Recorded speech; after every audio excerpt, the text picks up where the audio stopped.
Hey, what's up, rock stars? It's Rox with a little bit of talk about what's at the top of the blogs. So let's get to it.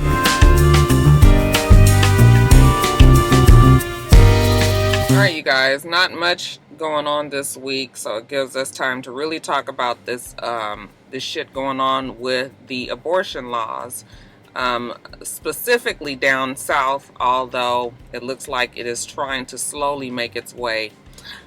Well, it's not really slowly making its way, but Utah has also involved itself. But it seems that the Alabama governor, Miss Kay Ivey, has signed into law a bill that bans almost all abortions in Alabama. They're saying that this legislation stands as a powerful testament to Alabamians' deeply held beliefs that every life is precious and that every life is a sacred gift from God. Now, if all goes well, it will go into effect in 6 months. However, we know that the Democrats have promised that they will take, abortion right activists and Democrats alike will take action, legal action, and challenge them in court. So yeah, you guys, a very scary law. I honestly cannot believe that we've come to this, but this abortion ban in Alabama is even more terrifying than the others because it just flat outright makes abortion illegal.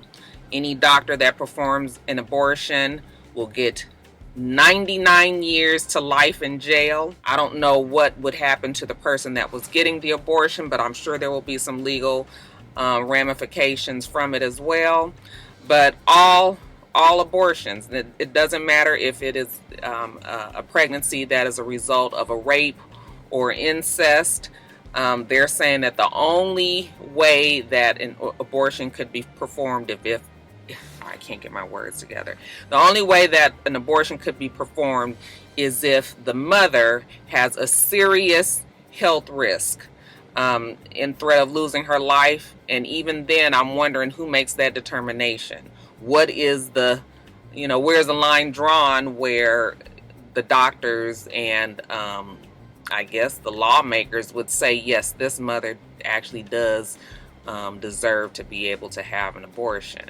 Alabama's not the only one, however. Georgia also, Kentucky, Missouri, Ohio, Mississippi, they have also signed into their law that the heartbeat law, which says in those states, with the exception, I think Missouri is saying 8 weeks, but all the rest of the states that I named, if their heartbeat is detected after 6 weeks, then you are not allowed to get an abortion. Most of us know that you don't even know that you're pregnant until you have missed your first period, which is somewhere around 4 weeks.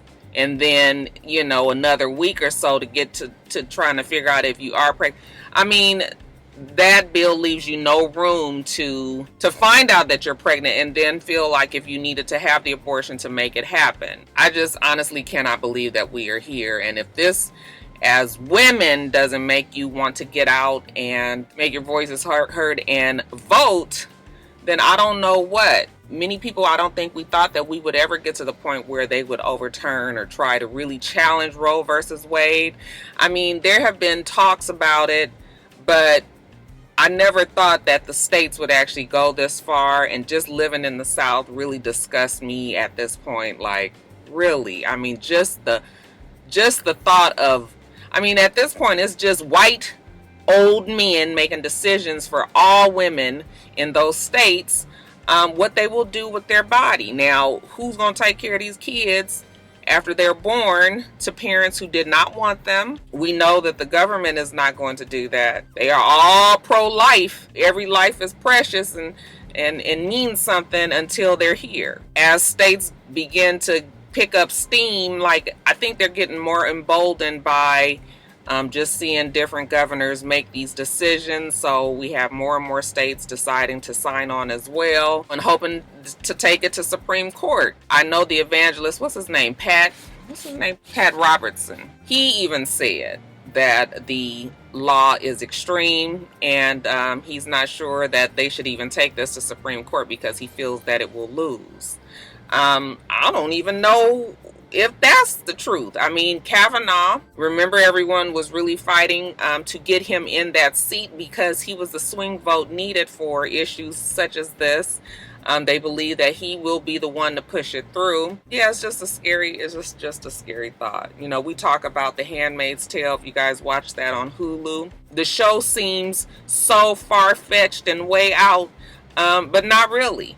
Okay, if you don't watch the show, then you need to watch the show. It is an eye-opener. Things that you think your government would never be able to do. I mean, it really gives you the feeling that, wow, maybe so. And this law, I mean, just helps you along in these terrifying thoughts. Like, these men are going to force women into the olden days. I mean, most of us are not old enough to, I mean, we've been around since Roe versus Wade has been around. So, it's always been my right to be able to have an abortion if that's what I so chose to be. But just the generation before me were doing back alley abortions, were abandoning their children. Women were dying. Doctors were, you know, facing all types of, you know, they were facing jail time by doing abortions, and having people who weren't even doctors, who were not medically trained, trying to perform. I mean, just the barbaric thoughts of having to go to these other measures to not have a child is unthinkable. But we got to think about it, you guys, because it's here. And it's frustrating. These old white men in particular who were making these decisions, even though I shouldn't even say old white men, because I just told you that Kay Ivey, she is definitely an old white woman in Alabama. But, you know, they have children, and they have daughters, and I just wonder if they're going to understand that their children, their daughters, and their daughters' daughters could be faced with possibly having to do something illegal to, you know, not have a baby. Like, do they not care? I mean, I'm definitely past childbirth age. I'm not having no more kids. My tubes are tied, burnt, cut, and all of that. But I have a daughter, and I would hate for my daughter to have to be in a society where they're forcing her to have kids. Nobody is saying that abortion should be the choice. However, it's an option that should be there for somebody that doesn't want a child. If it's not against the law, then it should be there. This is my body. Has nothing to do with the government, nothing to do with politics, anything like that. Okay, but the politicians who are so gung-ho on presenting themselves as these ultra Christians, like I said, hypocritical. Okay, because if we just peek a little bit into their own personal lives, okay, we know that the shit that goes down there has nothing to do with their public stance on many, many legal issues out there. It's really, really honestly terrible. And we know those states, the southern states that I said in particular, have a high population of minority women who will be gravely affected by this. Can you imagine, as a woman carrying a baby that was a result of a rape or incest? They expect you to even have respect for this baby once it is born. What do they expect you to have for this child that you didn't want, that was forced upon you violently? I mean, can you imagine? I don't think that there's anything that a man could that the law could put on a man where they would feel the same way as a woman who has to hold a baby that was conceived through incest or rape.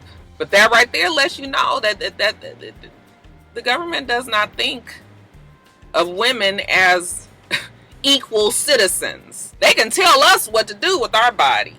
It's so frustrating. I honestly didn't think that we would be here, but we are definitely here. It is really time to mobilize and get out there and vote. I'm not no big political person, so it's hard for me sometimes to foreshadow how things will go. Like, you know, when a certain person is voted into office, what is the long-term effects of that person? But I knew enough to know that if Kavanaugh made it into that seat, that many of our laws that are in place, the conservatives have really wanted to change, they were at risk. And yes, it's just terrible, and a very, very scary thought. As of now, people can go to other states, I guess, to go and have abortions performed. But if this picks up steam, and if more and more states decide to add, I mean, can you imagine? Can you imagine?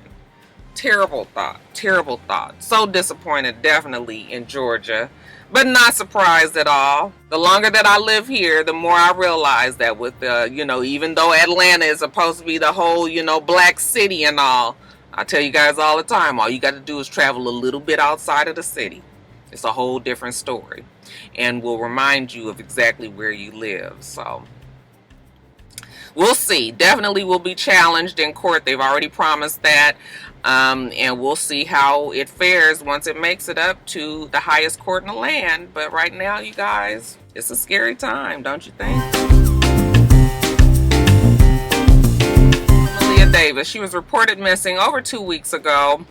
The story never made sense. It always sounded fishy. I always wondered, and I pretty much had convinced myself that the stepfather or the mama's ex-boyfriend, really, because I don't even think they were married, or maybe he was, maybe, whatever.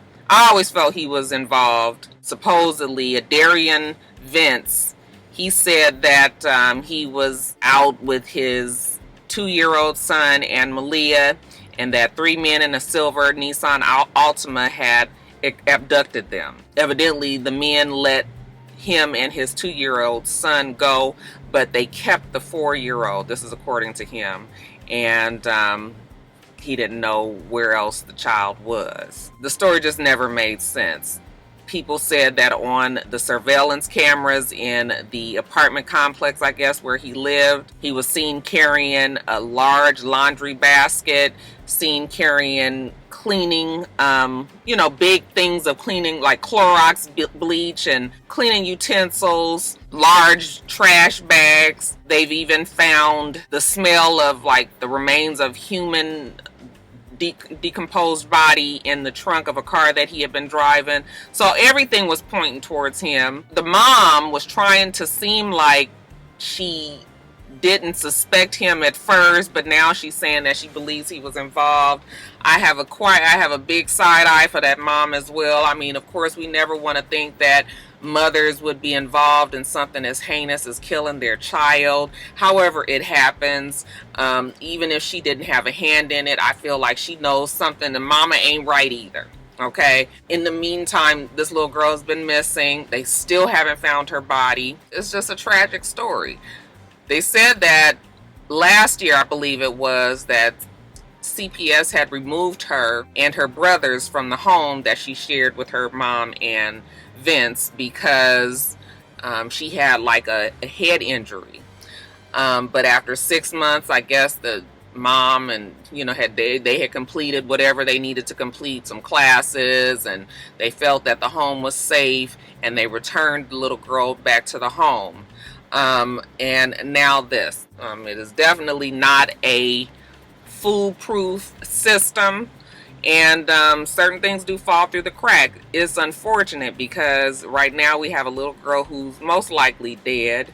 They don't have any proof of anything on this guy, even though the blood that was found in his apartment does match the DNA from her toothbrush. As far as I know now, they had arrested him. He had $1 million bond.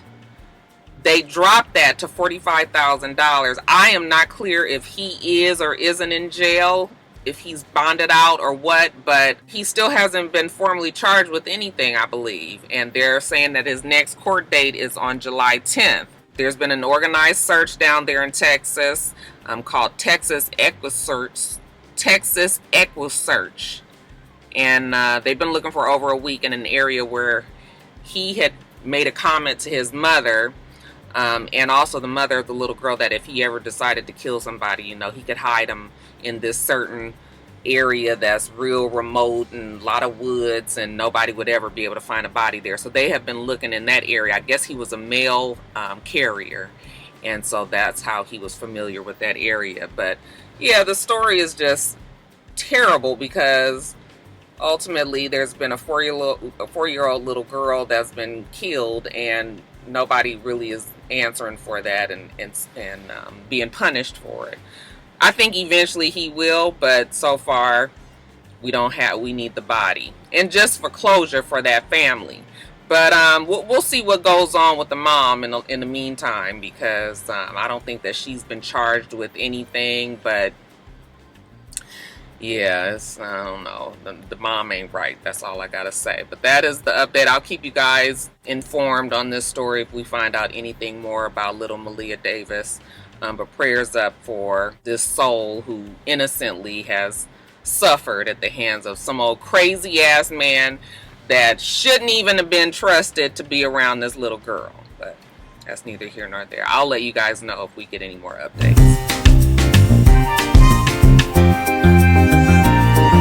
Guys, so Blac Chyna was on Wendy Williams yesterday, surprisingly so, considering that Wendy Williams doesn't have the best history with Blac Chyna. Well, it's not really Blac Chyna, it's more so Tokyo Toni, her mother.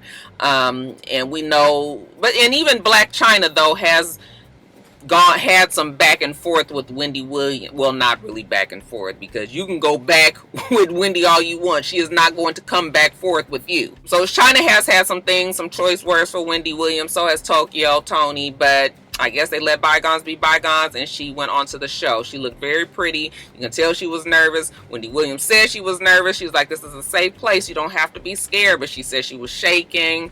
And you can tell she wasn't, at first, at least, she had to get herself together. Looked very pretty. Old classic Blac Chyna look with the heavy bang, you know, on her eyelashes where you could barely even see her face. But Wendy Williams did her best to try to, you know, put her fears to the side so we can just get on with the business of this interview. It was a good interview. Talked about just her life and her come up. You know, she was a stripper for 6 years, and she was in school at the same time. I'm sure that stripper money got good to her. School kind of probably got put on the back burner. Drake discovered her, you know, as a stripper, put her on. Then Tyga met her through Drake. And I mean, just from her being seen from the Drake video, and then she was in Rack City, and then they became a couple, and they got engaged. She became friends with Kim Kardashian.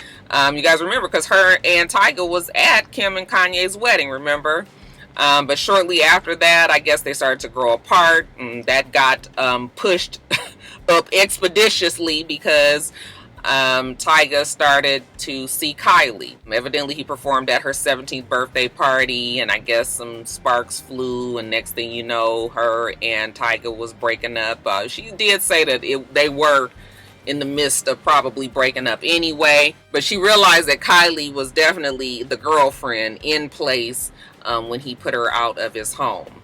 She talked about her relationship with Rob, okay, how it didn't necessarily happen the way that we all thought it was, that she actually cared about him. She was just trying to, you know, just help his self-esteem. She wanted him to know that, you know, he meant something, and it just wasn't just all bullshit that he thought that he was, you know. So they became fast friends and became sexually active shortly after that. He loved her so that he wanted her to get pregnant. He wanted a little boy. They ended up a little dreamy, but you know, he's happy. He loves the little girl. She loved him. He loved her. You know, as much as I have talked about those two's relationship, you know, in some weird, twisted, crazy kind of way, I believe that even if she had an ulterior motive in the beginning, I believe that they fell in love somewhere along the way, because the reactions that those two have towards each other and the things that they've done in social media, that's more than just somebody, you know, that you didn't care about. When somebody can get under your skin that way, there definitely is some love there somewhere. So yeah, she just talked about that. She talked about her plastic surgery, what she's had done to her body. It was a cool interview. It was a good interview. Wendy Williams, like I said, was not trying to attack her, but was definitely asking the questions that people have wanted answers for. And you guys are so upset with Wendy. Y'all be so mad at Wendy for being in people's business, but then you want to know. What the hell do you want Wendy to do? But anyway, she didn't talk bad about anybody, even the Kardashians. I think she just wants people to realize that she's more than this caricature of Blac Chyna, that she is Angela. Okay, she's got a reality show that's coming up on a network, a new network streaming service called Zeus. They compare it to Netflix. It's a docu-series, I should say. And we don't know how many episodes. She says she's just hoping that it just continues to follow her life, and it'll just be about her real life with her and her kids and getting them ready for school and her everyday, you know, whatever. So I've always liked Blac Chyna. I just kind of felt like there are some toxic ways within Blac Chyna because, and it's probably because of the way that she was raised, or things that just have happened in her life. You know, we're all a result of our experiences, right? I just have always felt like she does things to herself, and it just always brings like this negativity to her when really she doesn't need to. So hopefully as she's getting older and her kids, you know, she's going to be more accountable. This docu-series, maybe we'll see a different side of Blac Chyna. Will her mom be on there? She says, well, hopefully so. She did say that, you know, her mom is always going to be her mom. It makes their relationship very strained because of her celebrity. You know, people want to also peek into Tokyo Tony's life. Well, not peek, and she throws her life out there to us. And then when people comment and say hurtful things to her, then, you know, so it's this whole big mess with Tokyo Tony. But she says that, yeah, she's hoping that her mom will be on the show. She's not sure if Rob will be on there. Yeah, she made it seem like he didn't even know anything about this until she just said it on the Wendy Williams show, like it was an exclusive. So but that was pretty much it. If you guys haven't seen the interview, it was a cool interview. We were able to see Chyna, I think, maybe in a little bit of a different light. Did you guys see the interview? What did you guys think? What do you guys think about Blac Chyna? Is she always going to be Blac Chyna to you, or do you see a little smidgen of Angela in there? Let me know.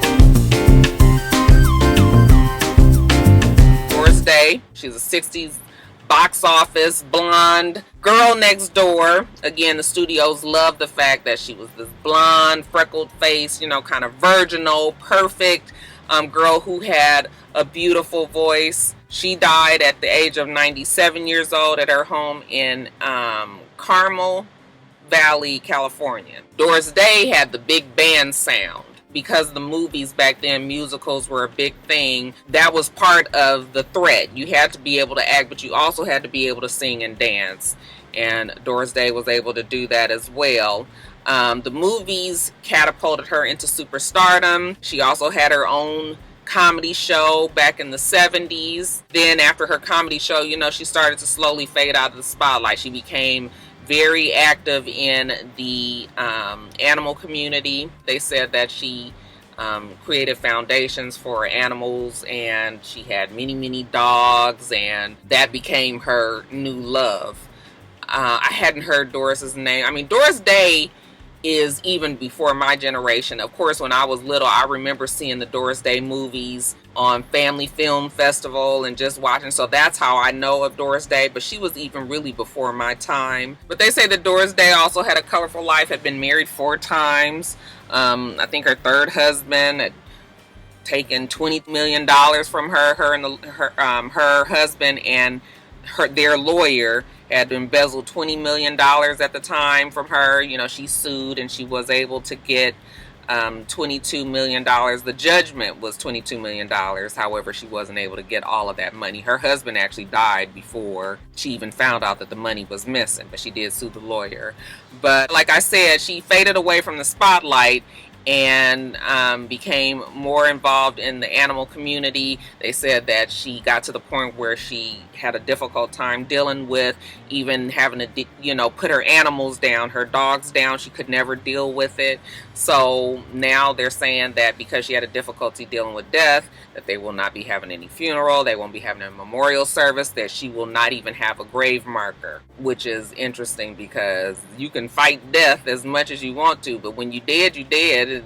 That's just a fact of life that Doris Day, you know, had to find out in the end. But yeah, there's nothing. She leaves behind 1 son, Terry Melcher. I believe he is still alive. She had him when she was 19 years old, so he is somewhere around 78, 79 years old as well. Rest in peace to Doris Day. And then lastly, Tim Conway, who passed just on Tuesday. He's most known for his hilarious skits and character, you know, him performing on the Carol Burnett show. That's where my heart lies with Tim Conway. Definitely my time. I grew up on Carol Burnett, loved the show. To this day, wish that they would show reruns, but I don't know if it's Carol Burnett or if it was this production company or what, but they was like, damn it, them reruns will never be shown on TV again. I guess you would have to buy the DVDs. And even I've heard that even the DVDs have the shows are not in its complete, you know, that they're still just clips. I'm not quite sure if that's the truth or not, but man, I'm talking about some comedic genius on Carol Burnett. Carol Burnett, Vicki Lawrence, Tim Conway, Harvey Korman, just to see them on stage. And I can just remember my parents watching and us laughing till the tears came, especially by Tim Conway, who was a great physical actor, who was a great, just off the cuff, just what is the word that I'm thinking of? When they just, oh, you guys know. God, I can't even think of the word, but you know what I'm saying, where it's not written into the script. You just going off and just doing whatever. I mean, he was always able to get the laugh and not even have anything to say. I mean, just his movements sometimes would make you just die laughing. We've seen it on Carol Burnett many times where everybody they would be trying to keep it together, but the fact that they were trying not to laugh even made it funnier, and he would just go off of that. They say that Tim Conway was a very nice man. I think I remember seeing him on some other shows. Definitely saw. I mean, he was an actor, but that's where I can remember him the most, from Carol Burnett. I guess there was some news going around that was saying that he had Alzheimer's or that he had dementia, but his rep for his family saying that no, he did not have either. But they also haven't said how he died. He does leave behind 6 children, and he's survived by his wife of more than 30 years, okay, Charlene. They're not asking for any gifts, you know, for his death. If in lieu of gifts, they want you to donate to some brain foundation, you know, that they would like people to donate towards. So even if he didn't have dementia or Alzheimer's, there was something, the long-term illness that he has been fighting had something to do with his brain. And maybe it possibly could have been brain cancer, but we're not sure. But anyway, I'd like to just also say prayers up for all of the families, Doris Day and Tim Conway. Okay, we have lost people who made great contributions into the entertainment world, the comedy world, the music world. They continue to go away, you guys, but like I said, death is always inevitable. Rest in peace to Tim Conway. And then lastly, in quickies, Steve Harvey's show has been canceled, and everybody is acting like they're surprised. Did I not tell you guys a long time ago that his show got canceled? Do you guys not remember when I told you that on top of the blogs, that his show was canceled and that Kelly Clarkson was going to be taking over that slot? Okay, y'all gonna listen to Amy one day. All of a sudden, everybody was just like, Steve Harvey show canceled. I said, yes, we knew it was coming. But yeah, the last show aired, and it's a wrap on that. I guess I could report on more news that have come out. Okay, they're saying that there may have been some animosity between NBC Universal and Endeavor's IMG original content. Okay, because if I explain this right, they're saying that Steve Harvey had a deal with NBC Universal. At the end of his deal, that ended after 5 years, then he was approached by IMG, I guess. And IMG told him that they would produce his show, that they would give him more creative, you know, control over the show, that they would get more star power on his show. And so they took over. He signed with them, kind of kicked NBC Universal to the curb. Remember, that's when he had his show, the Steve Harvey Show in Chicago. You guys remember that whole big mess when he did this deal. He pretty much fired, well, I don't know if I could say he fired everybody, but he just told them, thank you for your services. Shout out to Shawnee O'Neal, okay? But he pretty much dropped his whole staff, that was working on that talk show, he moved to LA, started the Steve, just plain Steve, like Ellen, okay, started that show. And they're saying that NBC might have been pissed about the fact that he cut this deal and that they lost him in this production deal. Okay, so even though he was on NBC, kind of got the back, you know, he kind of did a little backhanded shit. And that might be some of the reason why NBC decided to cut him from that time slot and give it to Kelly Clarkson, which was a big move because Kelly Clarkson does not have a talk show. She's never been a talk show host. To me, Kelly Clarkson talks too much, and it's going to be interesting to see how she does on a talk show, if, you know, because the whole thing is, when I see a talk show interview, I don't want you to overtalk your guest. It is an art form for sure. A lot of people don't realize that, you know, some people like to interrupt you. Some people, you know, have their already ways of thinking about you, so they kind of try to put their views into your interview. I mean, there's a way that you can interview people and allow them to really express themselves without you. You can guide the interview, but you can't take over the interview. And Kelly, to me, is the takeover type. So we're going to see. It'll probably take some time before she gets her footing there. But yeah, she's got the spot. Remember when they told him back at the beginning of the year, I want to say, that he was losing that spot. He was real mad about it, you know, because NBC did not speak to him about it. He just kind of found out when, I guess, they weren't on the new list for the new shows coming up in the new season. But I was just like, well, isn't that kind of sort of what you did to the folks in Chicago? I mean, remember, it was going around that he had been told them, don't even talk to him. These people were losing their jobs. They had been working for him for some years.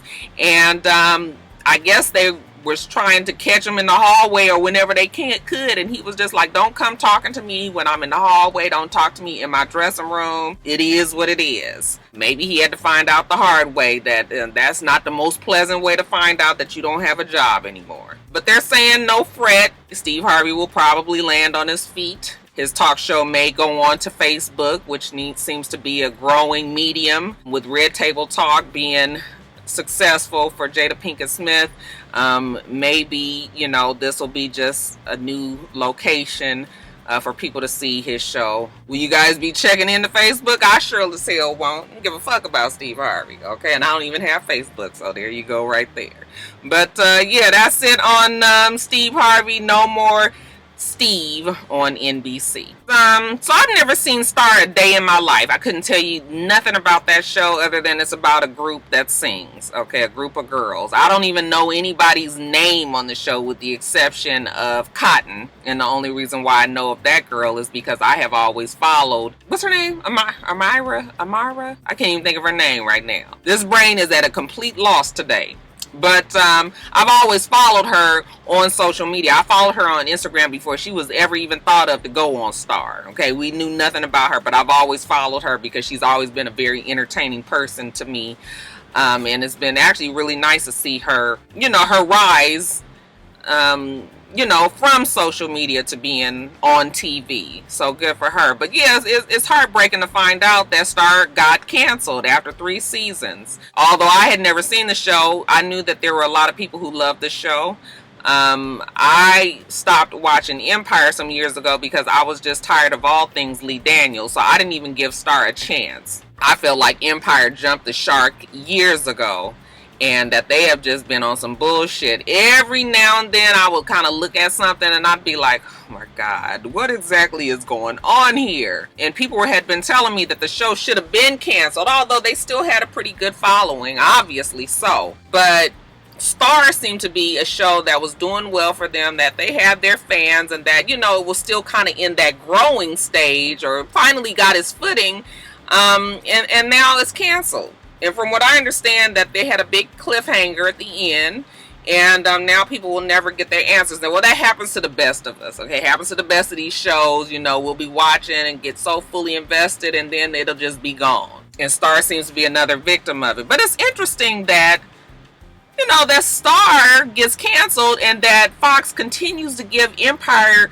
a chance after chance after chance, even with all of the drama that has come its way. And even with people saying that the show sucks, they're giving them a proper closing to the series And maybe it's just because, you know, they feel like they at least owe that to the people that have been watching all this time. But I wonder if Fox is just ready to cut all ties with Lee Daniels for some reason. Because like I said, I thought Star was doing well for them. But maybe they was just like, you look, take your damn shows, all of them, or the writers, the actors, everybody that has anything to do with Lee Daniels, and get that ass on, okay?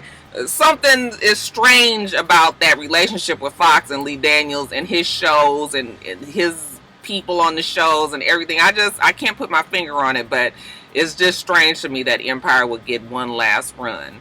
But yeah, that's it. They're saying it's the end. This next season, I guess it'll be season 6. It'll be a wrap on that. And then I guess we'll see what Lee Daniels comes up with next. Did you guys watch the show? Were you heartbroken that it was canceled, or did you see it coming? Congratulations are in order to Gregory Leaks. You guys know him as a professional Nene Leaks' husband. He has been found cancer-free. At least he posted a picture on his social media. I think it was his Instagram. A picture of him holding a sign that said, "Praise God, I'm cancer-free." So after his chemo treatment and all the other things that he did to fight this colon cancer that he had, he is out of the woods and that he is cancer-free. Very, very good for Greg Leaks. Hopefully this will put him and Nene in a better place. I mean, Nene should be happy now that he won't be nauseous, you know, from cancer treatment, and tired and possibly even moody, and now he can concentrate all his time and effort on his very demanding wife. Now she doesn't have to worry about who to play to pick up the trash and the water bill and things of that sort. She should be happy now. So they should be okay, you guys. Congratulations, though, to Greg Leaks. Okay, good to hear that he has beat cancer. Okay, fuck cancer. Cancer is a bitch. All of those things. I'm happy for him. So hopefully he will continue to be healthy and happy in his life as well. You guys, that's it. I want to say also congratulations to my daughter Jada, who's actually calling me right now, but I'm going to ignore the message. I'm not going to ignore it because she's calling back. Hold on. What's up? Yeah. Ma, don't you let me drive your car all the time? No, not all the time. Mom. Oh God, I'm Mom. Not all the time, just every now and then. What? You lying. How you telling me that I'm lying? Jada, I'm doing my video. Wait, Mom. What? Mom, this girl talking about something. She's talking about something. Can she drive my car? And I'm like, no. She said, because Mom let me drive her car all the time. Well, like, what's wrong with her car? Why she can't drive her car? Her car is right outside. Everybody won't let her drive because everybody thinks she can't drive. What did you get that done? No, she's okay. I'm doing a video. Y'all be doing stuff and don't even be telling. Goodbye. Okay. Getting back to the video and me trying to say congratulations to my Jada, my Sita, who will be graduating from high school on Sunday. So proud of her, so happy for her that she's about to start this new phase, you know, this next chapter in her life. She's a good girl. I mean, she's a teenage girl and you know, we've had to deal with some teenage girl issues, but nothing that we couldn't handle. It could have been way, way, way worse. I've always been very proud of my Jada. She is a handful. She is quite high maintenance, but she is a smart and independent and funny and low-key and caring kid, and I'm so happy for her. She's going to be going to Georgia Southern University down in, you know, closer in Statesboro, Georgia, close to Savannah, and she's majoring in nursing, and I'm just really, really happy for her. She's always wanted to be a nurse from when she was very little. She's loved watching surgeries on YouTube, and she has bedside manner, you know, and she's helped when we've been sick, when my husband have had some things that have happened where I couldn't even do it because, honey, Roxanne has, my stomach is so weak. There's certain things that I just cannot do. Jada, as a 6, 7, 8-year-old, may have had to step in and help my husband out on some things. But yeah, I'm proud of her. Like, I'm proud of Joe. You know, I feel like I got him through. Okay, and now they about to start off into, you know, college, and that's a whole nother ball game. And I've learned a lot with Joe being in college, and now Jada's about to go there. You know, I'm nervous for her and the things that she's going to have to face, but I'm way more prepared for what Jada's gonna have to deal with, you know, than I was with Joe. So it does make me sad. I'm not going to cry, but you know, I'm just proud of her. So congratulations to my Sita. Like I said, her graduation is Sunday. We've got a lot of family here, getting here today, getting here tomorrow. You know, her graduation is Sunday. I've got a lot going on in these next 7 days, you guys. So next week, the videos are going to be off. Okay, I'm going to try real hard to get Real Housewives of Potomac up to you guys on Monday. But Love and Hip Hop Atlanta probably won't be up until Wednesday. Okay, and Real Housewives of Potomac might be up late as well. I'm gonna try Monday, but if you don't see it Monday, it won't probably be up until Wednesday either. I just got a lot of things happening next week. So that's it. I'm gonna get off of here. I'm at Chipotle, about to get me something to eat and take it on back to work. You guys, we do this every single week, so make sure that you rate, comment, and subscribe, and make sure you come back.